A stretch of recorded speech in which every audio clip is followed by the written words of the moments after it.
notre présentation sur le développement des petites et moyennes entreprises au sein de l'Union européenne.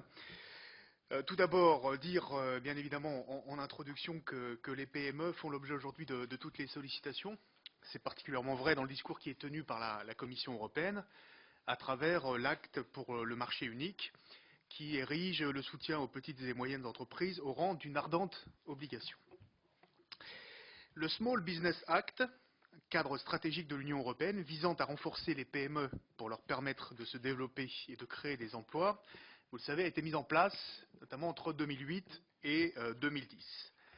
Deux actions majeures au sein du Small Business Act ont été considérées comme prioritaires par l'acte unique et figurent parmi les 12 leviers pour stimuler la croissance et renforcer la confiance définie par la Commission européenne en avril 2011. Il s'agit d'un financement amélioré des PME et de l'allègement de ce qu'on appelle le carcan administratif qui pèse sur elles.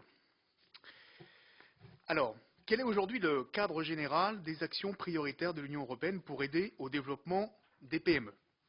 Pour la Commission européenne, le Small Business Act est le premier cadre stratégique complet en faveur des PME, élaboré par l'Union européenne et par ses États membres. Depuis son adoption donc en juin 2008, 100 000 PME ont bénéficié des instruments financiers prévus par le programme cadre pour l'innovation et la compétitivité et ont ainsi pu créer près de 100 000 emplois. Quelles sont les dispositions favorables aux entreprises indifféremment de leur taille? Des progrès importants ont d'ores et déjà été enregistrés. D'abord, en vertu de la directive sur les retards de paiement. Vous savez que maintenant les autorités publiques sont désormais tenues de régler leurs factures auprès de leurs fournisseurs dans un délai de 30 jours. Il y a aussi des progrès importants en ce qui concerne le temps et les coûts nécessaires à la création d'une entreprise qui ont été considérablement réduits. Il y a aussi la simplification des procédures en ligne et des possibilités accrues de proposer des offres conjointes pour faciliter la participation des PME au marché public.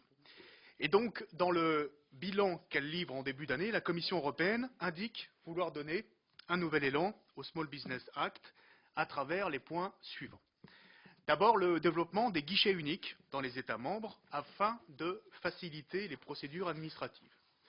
Deuxièmement, elle souhaite aussi des objectifs quantifiés de réduction de ce qu'on appelle la surréglementation pour lutter contre la pratique des instances nationales qui consiste à aller au-delà des exigences de la législation de l'Union européenne lors de la transposition de celle-ci dans la législation nationale. Et donc, pour tirer pleinement profit du marché unique, la Commission européenne indique qu'elle conduira un certain nombre d'actions, notamment une proposition relative à une assiette commune consolidée pour l'impôt des sociétés, aussi à des mesures destinées à faciliter le recouvrement des créances transfrontalières, troisièmement à une nouvelle stratégie en faveur de réseaux et des clusters compétitifs au niveau mondial, enfin à une action spécifique sur le transfert interrégional des connaissances entre des experts de l'environnement et de l'énergie au sein du réseau Entreprises Europe. Quelles sont maintenant les actions plus spécifiquement destinées aux PME? Premièrement, améliorer l'accès au financement pour permettre aux PME d'investir et de se développer par les projets suivants. L'accès aux garanties de prêt pour les PME grâce à des mécanismes renforcés de garantie de prêt. Deuxièmement, un plan d'action destiné à améliorer l'accès des PME au financement, y compris l'accès au marché de capital risque. Troisièmement, permettre aussi à toutes les banques, quelle que soit leur taille, de mettre aisément en œuvre les prêts de la BEI, la Banque européenne d'investissement, et les instruments de l'Union européenne. Il va de soi que ces mesures n'auront qu'une pleine efficacité si des solutions sont apportées à la crise bancaire que nous connaissons et qui conduit les banques à exiger des responsables des PME des garanties qui vont au-delà du raisonnable. Quelle autre action encore? L'amélioration de la législation de l'Union européenne par l'utilisation d'un test PME pour les propositions législatives de la Commission. La révision du système européen de normalisation afin de rendre les normes européennes plus favorables et plus accessibles aux PME. L'assistance également aux PME à l'égard de l'utilisation des règles relatives à l'étiquetage d'origine. Enfin, l'aide aux PME pour relever les défis de la mondialisation et du changement climatique. Quelle est la première urgence aujourd'hui? C'est l'amélioration du financement des PME. Les petites et moyennes entreprises représentent 99% de l'ensemble des entreprises dans l'Union européenne.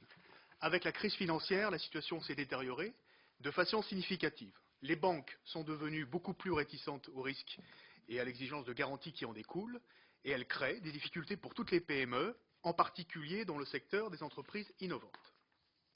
Quelles sont maintenant les intentions de la Commission européenne? La Commission s'est engagée à évaluer l'impact sur les PME de toutes les propositions des réglementations des services financiers, comme les exigences de fonds propres imposées aux banques, et à les calibrer de manière appropriée. La directive transparence, le règlement d'application de la directive prospectus et la directive abus de marché doivent aussi être modifiés afin de rendre plus proportionnées les obligations applicables aux PME cotées tout en garantissant le même niveau de protection des investisseurs. Quelle est l'action de la Commission européenne? Elle a adopté le 29 novembre dernier une nouvelle mesure qui doit faciliter l'accès des PME au financement grâce aux fonds structurels européens. Concrètement, elle a adopté un règlement qui a élargi le champ d'intervention des instruments tels que Jérémie. Jérémie, c'est les ressources européennes conjointes pour les PME et les micro-entreprises, qui permet aux États d'investir une partie des fonds structurels dans des fonds de capital risque, des fonds de prêt ou des fonds de garantie. Quelle est maintenant l'analyse de vos rapporteurs? Nous partageons l'analyse du gouvernement français qui considère qu'il serait utile de créer un régime boursier proportionné aux besoins des PME et des entreprises de taille intermédiaire. Un tel régime doit être envisagé dans le cadre de la révision des directives boursières, c'est-à-dire la directive transparence, la directive marché d'instruments financiers et la directive abus de marché révisée en 2011. Et je cède la parole à Anne Grommersch. Merci.